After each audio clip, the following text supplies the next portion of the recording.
پروردگار بحروں بر۔ اعوذ باللہ من الشیطان الرجیم، بسم اللہ الرحمن الرحیم۔ ان اللہ وملائکتہ یصلون علی النبی یا ایہا الذین آمنوا صلوا علیہ وسلموا تسلیما۔ اللہم صلی علی سیدنا و نبینا و شفیعنا و مولانا محمد وعلی آل محمد وبارک وسلم۔ محترم خواتین و حضرات، السلام علیکم۔ پیام صبح کے ساتھ ایک بار پھر حاضر میں ہوں، آپ کا میزبان انیق احمد۔ روزانہ قرآن کریم کی چند آیات پر گفتگو ہوتی ہے۔ ہمارے ملک کے ممتاز اور جید علماء تشریف لاتے ہیں اور ہمیں قرآن کریم سے قریب کرتے ہیں اور جوڑتے ہیں قرآن کریم کے یہ معنی اور مفاہیم آج سے کہ آج قرآن کریم ہم سے کیا تقاضا کرتا ہے۔ رہتی دنیا تک قرآن کریم سے ہمیں روشنی حاصل ہوتی رہے گی تا قیامت۔ خواتین و حضرات، آج کا ہمارا موضوع والدین سے حسن سلوک کے تعلق سے قرآن کریم کیا فرما رہا ہے۔ 4 مرتبہ قرآن کریم میں اللہ تعالیٰ نے ارشاد فرمایا وَبِالْوَالِدَيْنِ احسانًا۔ یہ والدین کے تعلق سے کیا اللہ تعالیٰ فرما رہا ہے، احسان سے کیا مراد ہے۔ یہ بنی اسرائیل، سورہ بنی اسرائیل کی جو آیات ہیں 23 اور 24، یہ انشاءاللہ آج گفتگو میں آئیں گی۔ اللہ تعالیٰ فرما رہا ہے کہ اللہ تعالیٰ نے لکھ دیا ہے، یہ فیصلہ کر دیا ہے کہ تم لوگ کسی کی عبادت نہیں کرنا سوائے اللہ کی، اور اللہ والدین کے ساتھ نیک سلوک کرنا۔ یہ دونوں، والدین میں سے ماں ہو یا باپ، یہ دونوں بوڑھے ہوں یا ان میں سے ایک ہو، تو ہر حال میں ان کی خدمت کرنا، ان کے ساتھ یعنی اف تک نہ کرنا۔ اف سے کیا مراد ہے، یہ بھی ہمارے معزز مہمان ہمیں تعلیم فرمائیں گے۔ انہیں جھڑکنا نہیں، جھڑک کر ڈانٹ کر ان سے بات نہ کرنا، یعنی اونچی آواز سے بات نہ کرنا، اللہ اکبر اللہ اکبر، بلکہ احترام سے بات کرنا اور نرمی اور رحم کے ساتھ اپنے کندھوں کو جھکا کر رکھنا۔ یہ قرآن کریم فرما رہا ہے، اللہ اکبر۔ اور دعا مانگنا اللہ تعالیٰ سے کہ رب ارحمہما کما ربیانی صغیرا، ان پر رحم فرما اے اللہ، انہوں نے محبت سے، رحم سے، شفقت سے جس طرح ہمیں پالا۔ خواتین و حضرات، قرآن کریم بنی اسرائیل آیات 23 اور 24 اللہ تعالیٰ یہ فرما رہا، اس پر بات ہوگی۔ اللہ کے رسول صلی اللہ علیہ وآلہ وسلم کیا فرماتے ہیں؟ ماں کے قدموں میں جنت ہے، ہم سب جانتے ہیں۔ باپ جنت کا دروازہ ہے۔ باپ کی رضا میں اللہ کی رضا ہے اور باپ کی ناراضی میں اللہ کی ناراضی ہے۔ یہ اللہ کے رسول فرما رہے ہیں صلی اللہ علیہ وآلہ وسلم۔ محبت بھری نگاہ والدین پر ڈالی، ایک مقبول حج کا ثواب اللہ دے رہا ہے۔ ایک صحابی نے سوال کیا کہ اے اللہ کے رسول صلی اللہ علیہ وآلہ وسلم، اگر میں اپنے بوڑھے والدین پر محبت بھری 100 نگاہیں ڈالوں تو کیا مجھے 100 مقبول حجوں کا ثواب ملے گا؟ اللہ کے رسول صلی اللہ علیہ وآلہ وسلم فرماتے ہیں کہ اللہ کے یہاں جو خزانے ہیں نا، اس میں کمی نہیں، تمہیں 100 مقبول حجوں کا ثواب ملے گا۔ خواتین و حضرات، بہت ساری باتیں اس ذیل میں ہوں گی، ہم سیکھیں گے اپنے معزز مہمان سے کہ قرآن کریم کی یہ آیات ہم سے کیا کہہ رہی ہیں، اور یہ جو تقاضے ہم سے ہو رہے ہیں، کیا ہم اپنی اولاد کی تربیت ان خطوط پر کر رہے ہیں کہ یہ میرا بیٹا اور میری بیٹی مجھ سے یہ کہہ سکتی ہے کہ دادا اور دادی کے ساتھ آپ کا جو رویہ رہا اس سے بھی ہم واقف ہیں۔ تو کیا ہم اولاد کی تربیت کر رہے ہیں؟ یہ بھی ہم رکھیں گے سوال مفتی ارشاد احمد اعجاز صاحب کی خدمت میں۔ مفتی ارشاد احمد اعجاز صاحب ہمارے ملک کا بہت مقبول اور معروف نام۔ خواتین و حضرات، آج کے جو موجودہ مسائل ہیں، آج کے مسائل، ان پر گہری نگاہ، دنیا بھر میں جاتے ہیں، مسائل کا ادراک رکھتے ہیں اور اس کے ساتھ ساتھ ان کا حل قرآن و سنت کی روشنی میں آپ عطا فرماتے ہیں۔ فارغ التحصیل دارالعلوم کراچی۔ محترم مفتی ارشاد صاحب کو خوش آمدید کہتا ہوا پروگرام کا آغاز کرنا چاہوں گا اللہ تعالیٰ کے بابرکت نام سے۔ سورہ بنی اسرائیل آیات 23 اور 24۔ اعوذ باللہ من الشیطان الرجیم، بسم اللہ الرحمن الرحیم۔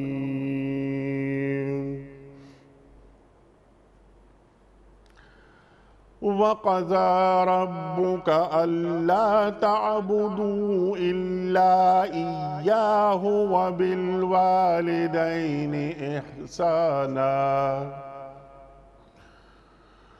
إِمَّا يَبْلُغَنَّ عِندَكَ الْكِبَرَ أَحَدُهُمَا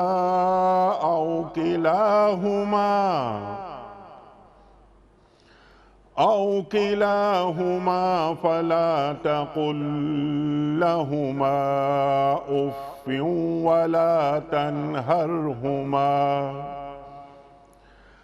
وَلَا تَنْهَرْهُمَا وَقُل لَّهُمَا قَوْلًا كَرِيمًا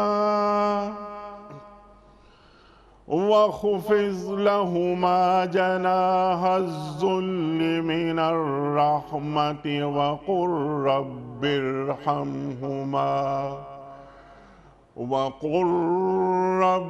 ارْحَمْهُمَا كَمَا رَبَّيَانِي صَغِيرًا۔ صدق اللہ العظیم۔ تیرے رب نے فیصلہ کر دیا ہے کہ تم لوگ کسی کی عبادت نہ کرو مگر صرف اس کی۔ والدین کے ساتھ نیک سلوک کرو، اگر تمہارے پاس ان میں سے ایک یا دونوں بوڑھے ہو کر رہیں تو انہیں اف تک نہ کہو، نہ انہیں جھڑک کر جواب دو، بلکہ ان سے احترام کے ساتھ بات کرو اور نرمی اور رحم کے ساتھ ان کے سامنے جھک کر رہو، اور دعا کیا کرو کہ پروردگار ان پر رحم فرما جس طرح انہوں نے رحمت اور شفقت کے ساتھ مجھے بچپن میں پالا تھا۔ صدق اللہ العظیم۔ خواتین حضرات، محترم مفتی ارشاد احمد اعجاز صاحب کی خدمت میں، اس سے پہلے کہ ہم آج کے پروگرام کے حوالے سے پہلا سوال رکھیں، کل کے پوچھے گئے سوال کا درست جواب اور آج کا سوال آپ کی خدمت میں۔ کل کا سوال یہ تھا کہ مسجد قباء کا ذکر قرآن کریم کی کس صورت میں آیا ہے؟ درست جواب سورہ توبہ میں۔ آج کا سوال نوٹ فرما لیجئے۔ واقعہ معراج میں سرکار دو عالم صلی اللہ علیہ وآلہ وسلم کی پہلے آسمان پر کس پیغمبر سے ملاقات کرائی گئی؟ حضرت سلیمان علیہ السلام سے، یا حضرت یوسف علیہ السلام سے، یا حضرت آدم علیہ السلام سے؟ جو درست جواب آپ سمجھتے ہوں روانہ فرمائیے۔ ہمارے فون نمبرز ہیں 0092213452709، ہمارا دوسرا فون نمبر ہے 0092213500980، ہمارا ای میل ایڈریس ps@duniatv.tv، ہمارا SMS کا نمبر 3031 اور ہمارا واٹس ایپ کا نمبر ہے 00923218250194۔ حضرت ارشاد فرمائیے۔ اللہ اکبر، کیا آیات ہیں، اللہ اکبر۔ ارشاد فرمائیے کہ اللہ تعالیٰ پہلے تو شرک، اچھا کئی جگہ قرآن کریم میں ہم یہ دیکھتے ہیں کہ توحید اور حسن سلوک والدین سے، یہ اللہ تعالیٰ توحید کے ساتھ والدین کے مقام کو کیسے رکھتا ہے؟ انشکر لی ولوالدیک۔ اللہ اکبر۔ ارشاد۔ بسم اللہ الرحمن الرحیم، نحمدہ ونصلی علی رسولہ الکریم، اما بعد۔ انیق صاحب، اللہ سبحانہ و تعالیٰ نے قرآن کریم میں متعدد جگہ اپنے ساتھ اپنے جو حق بیان کرتے ہوئے اپنے لیے مسلمانوں کو کیا عقیدہ رکھنا ہے، اللہ کے بارے میں کیا لازمی طور پہ ان کو سوچنا ہے، فکر رکھنی ہے، اس کے بارے میں اللہ تعالیٰ نے قرآن کریم میں متعدد جگہ جب بیان فرمایا تو اس کے ساتھ والدین کا بھی ذکر فرمایا۔ سبحان اللہ۔ آپ نے آیت پڑھی انشکر لی ولوالدیک، قضا ربک الا تعبدوا الا ایاہ وبالوالدین احسانا۔ جب ہم ان آیات کو جوڑتے ہیں تو ہمارے سامنے ایک چیز نکل کر آتی ہے جو مفسرین بیان فرماتے ہیں۔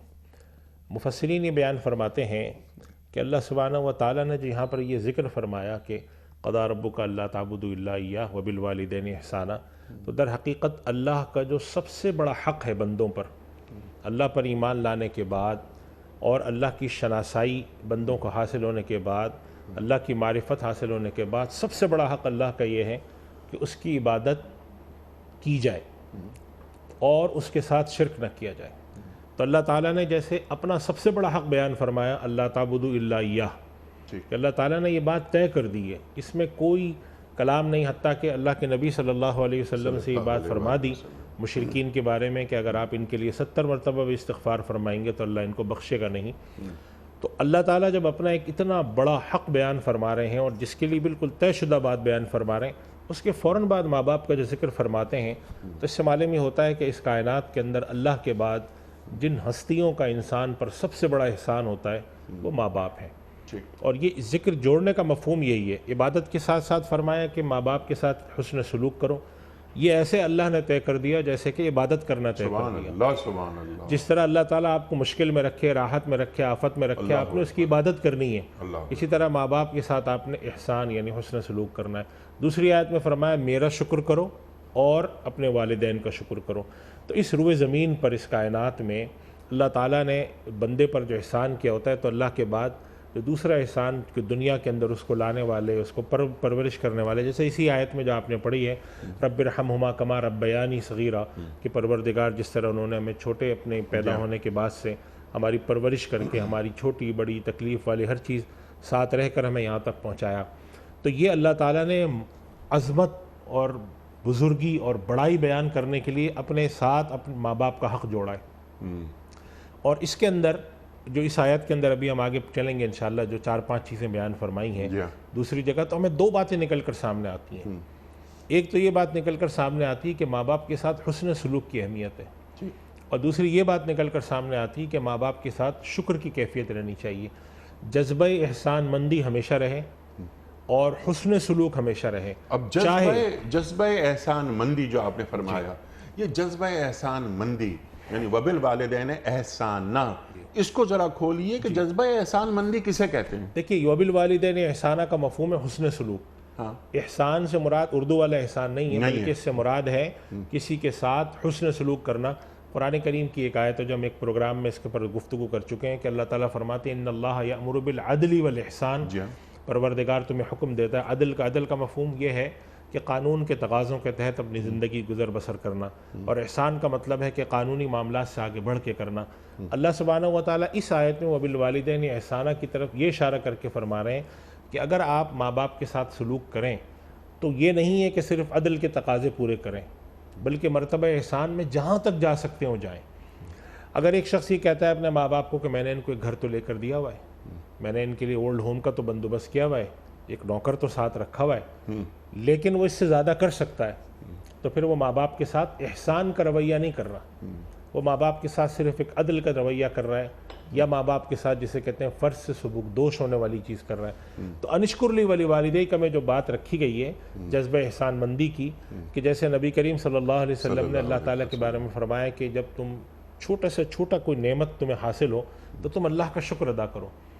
چھوٹی سی چھوٹی نعمت حاصل ہونے پر اللہ کا شکر ادا کرنے کا مفہوم یہ ہے کہ اس کائنات کی کون سی ایسی چیز ہے جو خدا کی طرف سے نہیں، لیکن ایک گھونٹ آپ نے پانی کا لیا تو اس پہ شکر کریں، گرم روٹی کا نوالا توڑا تو اس پہ شکر کریں، صبح آپ آنکھ کھلتی ہے تو اس پہ شکر کریں، عافیت کے ساتھ ہے، یعنی تمام نعمتوں میں گھرے ہونے کے ناطے انسان کے اندر ایک جذبہ احسان مندی ہر دم ہو۔ سبحان اللہ۔ یہ کیفیت اللہ سبحانہ و تعالیٰ نے ماں باپ کے حوالے سے بھی مانگی ہے کہ ماں باپ کے حوالے سے ایک جذبہ احسان مندی ہو۔ یعنی کہنے کو کوئی آدمی یہ کہہ سکتا ہے کہ اگر ماں باپ نے مجھے پالا، جیسے اس طرح کے واقعات میں نے دیکھے ہیں کہ جھگڑا ہوا تو انہوں نے کہا ماں باپ ان کو دکھایا، اولاد کو کہا تمہارے ماں باپ نے تمہیں پال پوس کے بڑا کیا، تو انہوں نے کہا یہ کون سا کمال کیا، جو جنگل کے جانور بھی یہ کرتے ہیں۔ تو اگر یہ کیفیت دل میں ہے تو یہ تو جذبہ احسان مندی نہیں ہے کہ وہ ماں باپ کے احسان اس کیفیت کو کہ وہ رات کو ماں جو ہے وہ گیلے کپڑے میں سو رہی ہے، ماں مشکل میں سو رہی ہے اور اولاد کو راحت دے رہی ہے، باپ ساری زندگی پھٹے پرانی چیزیں پہنتا ہے، کئی سال چپل اپنی نہیں خریدتا اولاد کے لیے۔ یہ کیفیت جو ہے اگر انسان اس کو اس جملے میں کہہ دیتا ہے کہ اگر ماں باپ نے پال لیا اولاد کو تو کیا کمال کیا، جنگل کی جانور بھی یہی کرتے ہیں، تو اللہ تعالیٰ کو یہ مطلوب نہیں ہے۔ اللہ تعالیٰ فرماتے ہیں نہیں، وبالوالدین احسانا، اور پھر آگے جو تفصیل آئے تمہیں اس سے یہ بھی معلوم ہوتا ہے کہ ایسا نہیں ہے کہ وبالوالدین احسانا اس صورت میں کہ جب ماں باپ نے آپ کے ساتھ اچھائی کی ہو، یا ماں باپ آپ کے ساتھ اچھائی کی، یا ماں باپ مسلمان ہوں، یا ماں باپ مسلمان ہو، یا ماں باپ آپ کے ساتھ اگر حسن سلوک کرتے آ رہے ہیں تو آپ ان کے ساتھ حسن سلوک کریں، اور اگر انہوں نے حسن سلوک نہیں کیا ہے تو آپ ان کے ساتھ شروع کر دیں۔ ان آیات میں یہ جو آپ نے آیات آج ہم 2 پڑھ رہے ہیں 23-24، ان آیات کے اندر جو صورتحال بیان کی اللہ سبحانہ و تعالیٰ نے خصوصی طور پہ، اور وہ ہے کہ اما یبلغن عندک الکبر احدہما، کہ تم میں سے دونوں میں سے کوئی ایک یا دونوں بڑھاپے کی حالت میں تک پہنچ جائیں تمہارے پاس، تو پھر ان کے ساتھ یہ معاملہ کرو۔ تو مفسرین نے اس میں لکھا ہے کہ اس میں خصوصی طور پہ اس کیفیت کی طرف اشارہ ہے کہ انسان بڑھاپے میں جب پہنچتا ہے تو اس کے مزاج میں تبدیلیاں آ جاتی ہیں، چڑچڑاپن پیدا ہو جاتا ہے، کیفیات بدل جاتی ہیں، اس کا سوچنے کے انداز میں بھی بہت معقولیت نہیں رہتی، جذباتی چیزیں اس پر غالب ہوتی ہیں۔ تو ایسی کیفیت میں اللہ سبحانہ و تعالیٰ جو ہدایات دے رہے ہیں وہ یہ تو نہیں دے رہے کہ جب تمہارے ماں باپ بوڑھے ہو جائیں تو ان پر خرچہ زیادہ کرو، ماں باپ بوڑھے ہو جائیں تو تم ان کے ہاتھ پاؤں دباؤ۔ حکم یہ دے رہے ہیں کہ جب ماں باپ بوڑھے ہو جائیں تو ان کو اف مت کہنا۔ معلوم یہ ہوا کہ ماں باپ کے بوڑھے ہونے کے بعد یا ماں باپ کے خاص عمروں کے پہنچنے کے بعد مزاجوں میں ٹکراؤ ضرور ہوگا۔ وہ بھی ظاہر ہے کہ ضعیف ہو چکے ہیں، تم بھی جوان ہو چکے ہو، تمہاری اپنی زندگی اپنی پسند ہے۔ تو اگر کبھی ایسا مرحلہ آتا ہے تو مزاج کو ایسا بنانا، جیسے آگے وخفض لہما جناح الذل میں انشاءاللہ ہم تشریح کریں گے، کہ بالکل جھکائے رکھنا اپنے آپ کو، بس ٹھیک ہے، جیسے کہ ہمارے بڑے بزرگ کہا کرتے تھے کہ بھئی ماں باپ کی صحیح تو صحیح ہوتی ہے، ان کی غلط بھی صحیح ہوتی ہے۔ تو اس سے مراد یہ ہوتی تھی کہ اگر ان کی طرف سے کوئی زیادتی ہوتی ہے اور وہ واضح بھی ہے کہ زیادتی ہے، تو اس کے باوجود ان کے ساتھ بدسلوکی کی اجازت نہیں ہے۔ جیسے آپ نے ابھی بات کی کہ ماں باپ اگر کافر بھی ہیں تو ان کے ساتھ بدسلوکی کی اجازت نہیں ہے۔ یہ بات ٹھیک ہے کہ اگر وہ تمہیں حکم دیتے ہیں، جیسے کہ اگر قرآن کریم میں بھی آتا ہے، اگر وہ کہتے ہیں کہ بھئی تم وہ کرو تو وہ بات نہیں سنی جائے گی، مطلب شرک کرو تو شرک نہیں کر وہ شرک نہیں کیا جائے گا، لیکن حسن سلوک اگر حسن سلوک کافر بھی ہوں تو حسن سلوک ہوگا، ان کے ساتھ ان کے ساتھ معاملہ رکھا جائے گا۔ یہ ماں باپ کے جو حقوق ہیں، انشاءاللہ میں یہ چاہوں گا کہ آپ پروگرام کے آخر میں خصوصی طور پہ 1-2-3 منٹ آج کل کے جو ماں باپ کے ساتھ جو سلوک ہے اس پر بھی ضرور بات کیجیے گا، کہ یہ ماں باپ کا جو معاملہ ہے اس کے پیچھے ایک نفسیاتی پہلو بہت بڑا ہے۔ وہ یہ نفسیاتی پہلو ہے جو نبی کریم صلی اللہ علیہ وسلم نے ایک حدیث میں فرمایا ہے، من لم یشکر الناس لم یشکر اللہ۔ جس شخص کے اندر بندوں کے لیے احسان جذبہ شکر نہیں پیدا ہوتا، وہ خدا کا شکر نہیں کر سکتا۔ اس لیے کہ اس کے بارے میں محدثین لکھتے ہیں کہ جو بندے ہوتے ہیں نا، جو مثلا کسی نے آپ پر احسان کیا، آپ کے استاد ہیں، آپ کے مربی ہیں، آپ کے ماں باپ ہیں، تو یہ سب سے قریبی محسن ہوتے ہیں اور ظاہری طور پر انسان ان کو دیکھ رہا ہوتا ہے۔ تو اگر ایسے احسان کے باوجود وہ بے مروتی کرتا ہے، ناشکری کرتا ہے، تو وہ خدا کی ذات جو کہ انسان کو ظاہر میں نظر نہیں آتی، اس کے لیے جذبہ شکر کیسے پیدا ہوگا؟ اس کے لیے وہ کیسے سوچے گا خدا نے مجھے آنکھ دی ہے، مجھے سانس دیا ہے، مجھے بیماریوں میں محفوظ رکھا ہے؟ وہ کہے گا کہ یہ تو بھئی خدا نے، نعوذ باللہ یہ بھی کہہ سکتا ہے وہ آدمی کہ یہ خدا نے کیا کہے، تو خدا کو کرنا ہی تھا، نعوذ باللہ، اگر خدا نہیں کرتا تو دنیا کیوں بنائی تھی؟ تو کہنے کی بات یہ ہے کہ اگر کسی شخص کے اندر جذبہ شکر بندوں کے لیے، اپنے قریبی براہ راست محسنوں کے لیے نہیں پیدا ہو رہا تو خدا کے لیے بھی پیدا نہیں ہوتا۔ اسی لیے نبی کریم صلی اللہ علیہ وسلم نے یہ بات فرمائی، من لم یشکر الناس لم یشکر اللہ، اور اللہ تعالیٰ نے قرآن کریم میں بھی فرما دیا، وقلیل من عبادی الشکور، خوب شکر کرنے والے بندے کم ہیں۔ تو اسی وجہ سے یہ شکر کی جو کیفیت ہے، شکر کا جو جذبہ احسان مندی ہے، یہ ہر محسن کے لیے ہے، چاہے اس نے آپ چھوٹا احسان کیا ہو، چاہے وہ استاد ہو، ماں باپ ہو۔ لیکن ماں باپ کے حوالے سے خصوصی ذکر اس لیے ہے کہ اس دنیا کے اندر آپ کو لانے کا، آپ کو سکھانے کا، آپ کو سمجھانے کا، پال پوس کے اتنا بڑا کرنے کا اصل جو سبب بناتا ہے اللہ سبحانہ و تعالیٰ جس ذات کو، وہ ماں باپ کی ذات ہوتی ہے۔ تو ان کے ساتھ حسن سلوک کرو۔ احادیث کے اندر ملتا ہے، نبی کریم صلی اللہ علیہ وسلم کے پاس آتا ہے ایک شخص، جہاد کے لیے اجازت مانگتا ہے، فرماتے تیرے ماں باپ زندہ ہیں، ففیہما فجاہد، جا کر انہی کے اندر جہاد کرو۔ پھر اور ایسے واقعات، ان کی خدمت کرو، ان کے ساتھ جا کر کرو۔ پھر اور واقعات آتے ہیں کہ ایک اور بچہ بیمار ہے اور عجیب سی کیفیت میں ہے، جانکنی کے عالم میں آپ فرماتے ہیں کہ بھئی عورت کو کہ تم اس کو معاف کرو، تو وہ کہتی ہے میں تو نہیں معاف کرتی، یہ تو میرے ساتھ بدسلوکی کرتا تھا۔ آپ فرمایا ٹھیک ہے اس کو جلاؤ۔ اب جب جلانے کے بعد اس نے کہا میں تو ایسا نہیں کرتی، یہ تو میرے بیٹے کو تو نہیں جلانا چاہیے تھا، آپ نے فرمایا تو یہی ہوگا اس کے ساتھ۔ تو ان ساری روایات کو جب ہم جوڑتے ہیں تو ہمیں معلوم ہوتا ہے کہ اللہ کے نبی صلی اللہ علیہ وسلم نے کیا تعلیم فرمائی، کیا چیز سکھائی، اولاد کے ذمے کیا لگایا، اور ماں باپ کے حق کی کے بارے میں جو جذبہ احسان مندی اور ماں باپ کے حق کی ایک معرفت معاشرے کے اندر پیوست کی پیدا کی۔ الحمدللہ ہمارا خصوصاً بر صغیر کے معاشرے میں یہ چیز ہے، لیکن یہ چیز جس طرح آہستہ آہستہ ختم ہو رہی ہے، ٹھیک، اس پر بھی ہم بات کروائیں گے کہ آج کیا ہو رہا ہے ہمارے معاشروں میں۔ ہم دیکھتے ہیں، آپ دیکھتے ہیں، ہمارے اللہ اکبر بڑے بڑے گھر ہیں، میں خود گواہ ہوں، میں نے کئی گھر دیکھے ہیں، بوڑھے والدین بس گھر میں ہیں،